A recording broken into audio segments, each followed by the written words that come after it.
Mrs. K. Vijayalakshmi, Assistant Professor, Department of Genetic Engineering, Bharat Institute of Higher Education and Research, Chennai 73, handled the course name Molecular Biology, course code U18PCGE 402. Topic is Translation and Post-Translation Process. First, see about this translation. So what is translation? Is the biosynthesis of a protein or a polypeptide in a living cell is referred to as translation. The sequence of amino acids in the protein synthesized is determined by the nucleotide base sequence of mRNA. Let's see about what is genetic code. So the three nucleotide, nothing but triplet, base sequences in mRNA that act as a code for amino acids in protein constitute the genetic code or codons. The genetic code may be regarded as a dictionary of nucleotide bases, adenine, guanine, cytosine, and uracil, that determines the sequence of amino acids in protein. The codons are composed of the four nucleotide bases, purines, it includes adenine and guanine, and pyrimidine, cytosine, and uracil. These four bases produce 64 different combinations of 3 base codons. The nucleotide sequence of the codon on mRNA is written from the 5' to 3'N. 61 codons code for 20 amino acids. This is a genetic code. So first base 5'N and this third base 3'N and the second base the middle one. The termination codon. So the three codons UAA, UAG, and UGA do not code for amino acids. They act as stop signals in protein synthesis. These three codons are collectively known as termination codons or nonsense codons. The codons AUG and sometimes GUG are the chain initiation codon. Let's see about the characteristics of genetic code. So genetic code is a universality. The same codons are used to code for the same amino acids in all living organisms. The genetic code is approximately regarded as universal. Few exceptions, AUA is the codon for methionine in mitochondria. The same codon AUA code for isoleucine in cytoplasm. Then specificity, a particular codon always code for the same amino acid. Hence, the genetic code is highly specific or unambiguous. Example, UGG is the codon for tryptophan. Then non-overlapping, the genetic code is read from a fixed point as a continuous base sequence. It is non-overlapping, comma-less. Then UUU, CUU, AGA, CGG is read as UUU/CUU/AGA/GGG. So addition or deletion of one or two bases will radically change the message sequence in mRNA. And the protein synthesized from such mRNA will be totally different.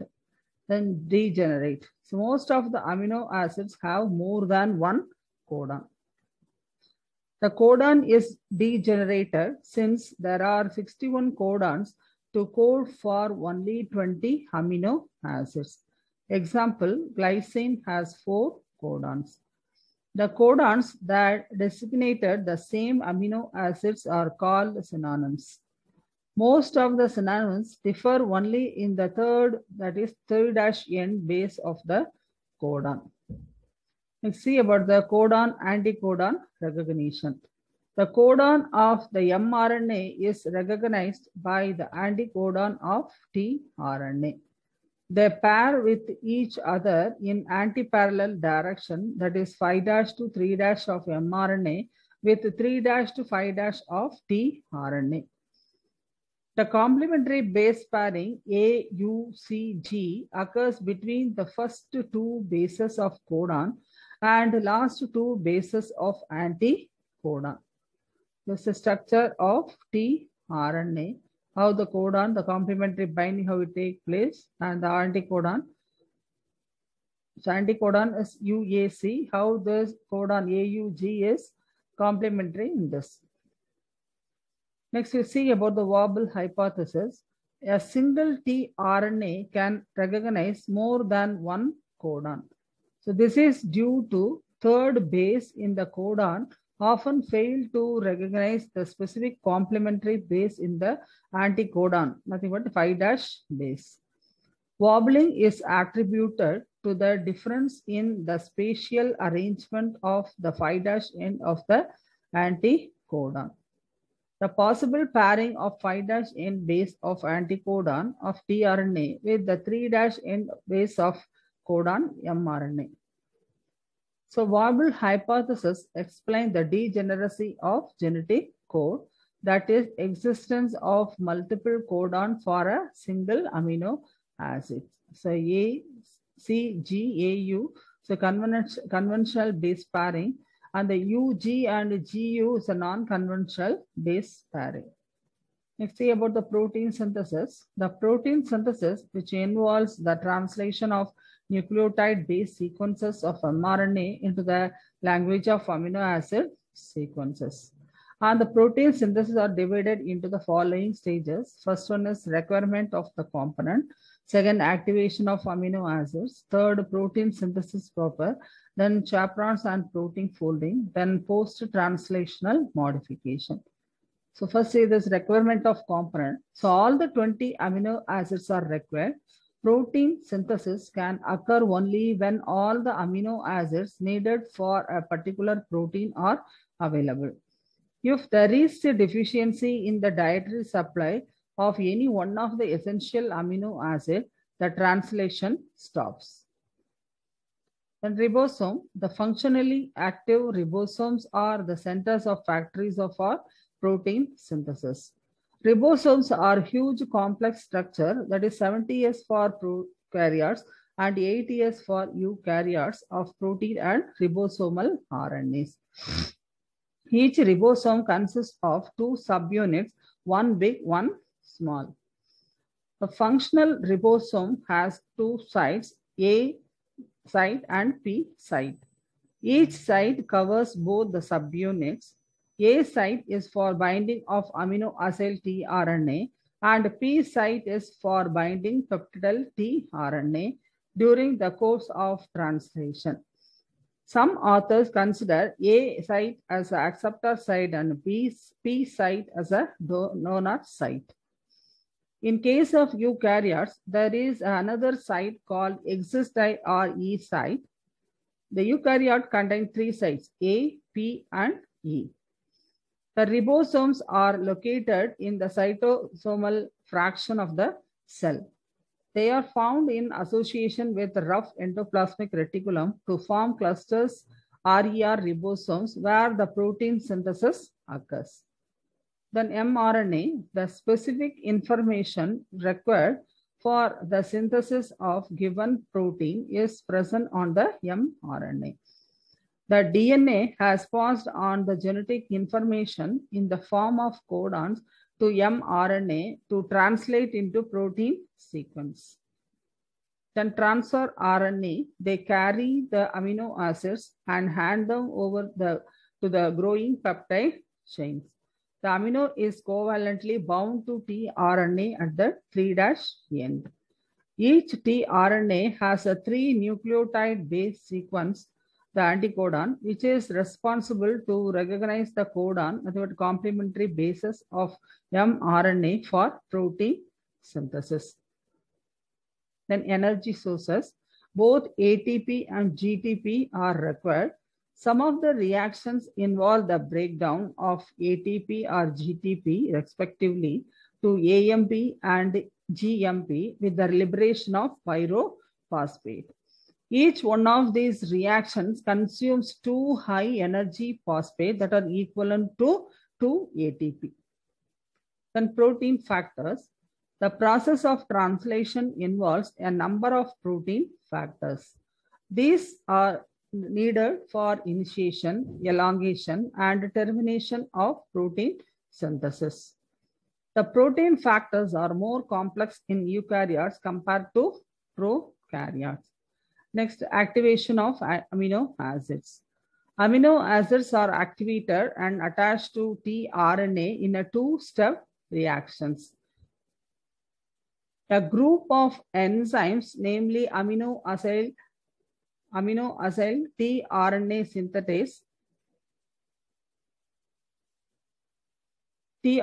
synthetase are required for this process. These enzymes are highly specific for the amino acid and the corresponding tRNA. The amino acid is first attached to the enzyme utilizing ATP to form enzyme AMP amino acid complex. The amino acid is then transferred to the 3' end of the tRNA to form amino acyl tRNA. This is the formation of amino acyl tRNA. Then protein synthesis. Protein synthesis, a protein or the polypeptide synthesis occur on the ribosome. The mRNA is read in the 5' to 3' direction, and the polypeptide synthesis proceed from N terminal end to C terminal end. Next, initiation of translation. The initiation of translation in eukaryote is complex, involving at least 10 eukaryotic initiation factors and is divided into 4 steps. First step, ribosomal dissociation. Second, formation of 33S pre-initiation complex. Third, formation of 48S initiation complex. 4, formation of 80S initiation complex. Then ribosomal dissociation. The 80S ribosome dissociate to form 40S and 60S subunits. 2 initiation factors, namely ELF3 and ELF1A, bind to the newly formed 40S subunit and thereby block its reassociation with 60S subunit. ELF3 is an anti-association factor. Then formation of 43S pre-initiation complex. A tertiary complex containing met tRNA and ELF2 bound to GTP attaches to 40S ribosomal subunit to form 43S pre-initiation complex. So the presence of ELF3 and 1A stabilizes this complex. Then formation of 48S initiation complex. The binding of mRNA to 43S pre-initiation complex result in the formation of 48S initiation complex through the intermediate 43S initiation complex. ELF4F complex is formed by the association of ELF4G, 4A and 4E. ELF4F, referred to as cap binding protein, binds the cap of mRNA. Then ELF4A and ELF4B bind to mRNA and reduce its complex structure. This mRNA is then transferred to 43S complex. So for the appropriate association of 43S pre-initiation complex with mRNA, energy has to be supplied by ATP. Next, recognition of initiation codon. The ribosomal initiation complex scans the mRNA for the identification of appropriate initiation codon. The 5' AUG is the initiation codon. Then formation of 80S initiation complex. 48S initiation complex binds to 60S ribosomal subunit to form 80S initiation complex. The binding involves the hydrolysis of GTP bound to ELF2. This step is facilitated by the involvement of ELF5. As the 80S complex is formed, the initiation factors bound to 48S initiation complex are released and recycled. The activation of ELF2 requires ELF2B, also called as guanine nucleotide exchange factor, and GTP. The activated ELF2 that is bound to GTP requires ELF2C to form the ternary complex. This is a protein synthesis in eukaryotic cells. Then regulation of initiation. The ELF4F, a complex formed by the assembly of 3 initiation factor, controls initiation and translation process. ELF4E, a component of ELF4F, is primarily responsible for the recognition of mRNA cap. This step is the rate limiting in translation. ELF2 involved in the formation of 43S pre-initiation complex also controls protein synthesis. Then initiation of translation in prokaryotes. The 30S ribosomal subunit is bound to initiation factor 3 and attached to tertiary complex of IF2, formal met tRNA and GTP. IF1 also participate in the formation of pre-initiation complex. The recognition of initiation codon AUG is done through Shine-Dalgarno sequence. The recognition sequence of initiation codon is referred to as Shine-Dalgarno sequence. The 50S ribosome unit is now bound with the 30S unit to produce 70S initiation complex in prokaryotes. Then elongation of translation. Ribosomes elongate the polypeptide chain by a sequential addition of amino acids. The amino acid sequence is determined by the order of the codon in a specific mRNA. Elongation, a cycle process involving certain elongation factors. The elongation factors may be divided into 3 steps. First one, binding of amino acyl tRNA to A site, peptide bond formation, translocation.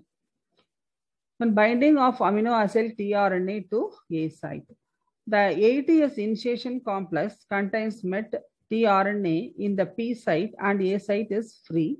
Another amino acyl tRNA is placed in the A site. So this requires proper codon recognition on the mRNA and involvement of elongation factor 1A and supply of energy by GTP. The amino acyl tRNA is placed in the A site, EF1 and GDP are recycled to bring another amino acyl tRNA. Then peptide bond formation. So the enzyme peptidyl transferase catalyzes the formation of peptide bond. The activity of this enzyme lies on 28S RNA of 60S ribosomal subunit. It is therefore the rRNA and not protein referred to as ribozyme that catalyzes peptide bond formation.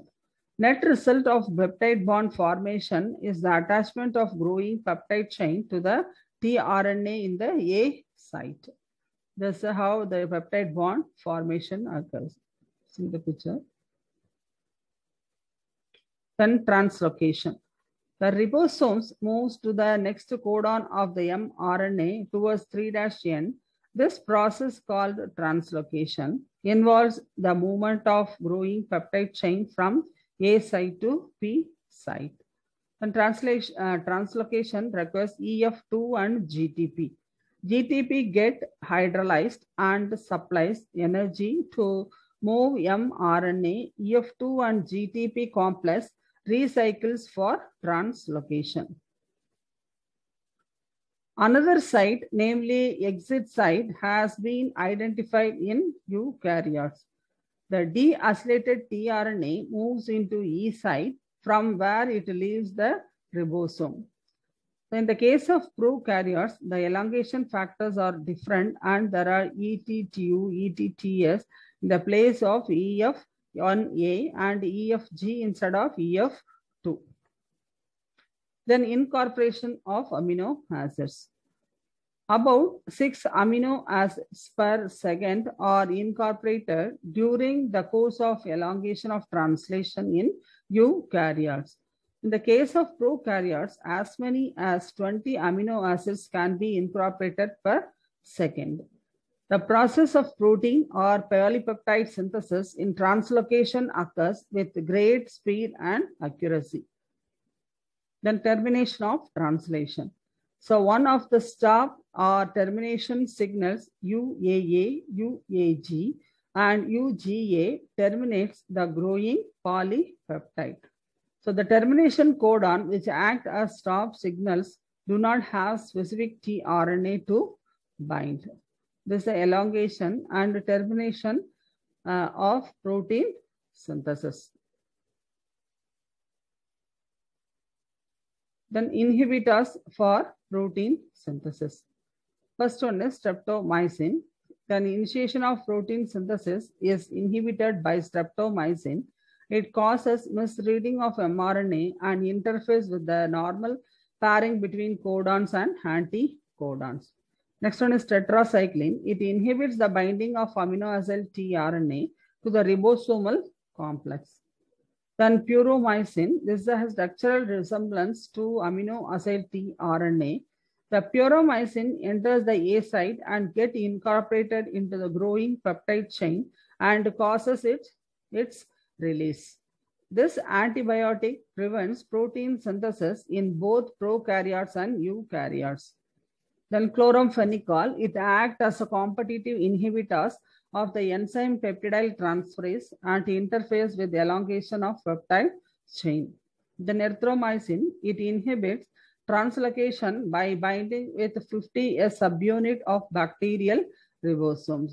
Then diphtheria toxin, it prevents translocation in eukaryotic protein synthesis by inactivating elongation factor EF2. Then chaperones and protein folding. Chaperones are heat shock protein discovered in the response to heat shock. They facilitate and favor the interaction of the polypeptide surface to finally give specific conformation of a protein. Chaperones can reversibly bind to hydrophobic regions of unfolded proteins and folding intermediates. They can stabilize intermediates, prevent the formation of incorrect intermediates, and also prevent undesirable interaction with the other proteins. All these activities of chaperones help the protein to attain compact and biologically active conformation. Next, see about the types of chaperones. First one is HSP70 system, chaperone system. Then HSP70, first see about the HSP70 system. This is mainly consists of HSP70, 70K Dalton heat shock protein and HSP40, 40K Dalton HSP. So these proteins can bind individually to the substrate and help in the correct formation of protein folding. Then chaperone system, this is a large oligomeric assembly which forms a structure into which the folder proteins are inserted. The chaperone system mainly has HSP60 and HSP10, that is 60 kilodalton HSP and 10K Dalton HSP. Chaperones are required at a later part of the protein folding process and often work in the association with HSP70 system. Next is about the protein misfolding and diseases. So the failure of a protein to fold properly generally leads to its rapid degradation. For example, cystic fibrosis is a common autosomal recessive disease. Some causes of cystic fibrosis with mutants that result in the altered protein, that is cystic fibrosis transmembrane condenses regulator, or in short we call it as CFTR. CFTR cannot fold properly besides not being able to get glycosylated or transported. CFTR gets degraded. Certain neurological disease due to cellular accumulation of aggregates of misfolded proteins or their partial degraded products. So the term prions, proteinaceous infectious agent, is used to collectively represent them. Protein exhibit the characteristics of viral or microbiological pathogens and have been implicated in many diseases. For example, Alzheimer's disease. Then next we see about this post-translation modification. So the proteins synthesized in translation are as such not functional. So many changes takes place in the polypeptides after the protein synthesis is completed. So these modifications include protein folding, trimming by proteolytic degradation, intense splicing, and covalent changes. Collectively, as we call it, as post-translational modification. This is a post-translational modification. The polypeptide, how it go to this folding, form a tertiary structure, will go to this proteolytic cleavage, they form pieces of polypeptide, then intense splicing, precision of the removed intent, and the chemical modification that form a new chemical groups. Then proteolytic degradation. So many proteins are synthesized as a precursor, which are much bigger in size than the functional protein.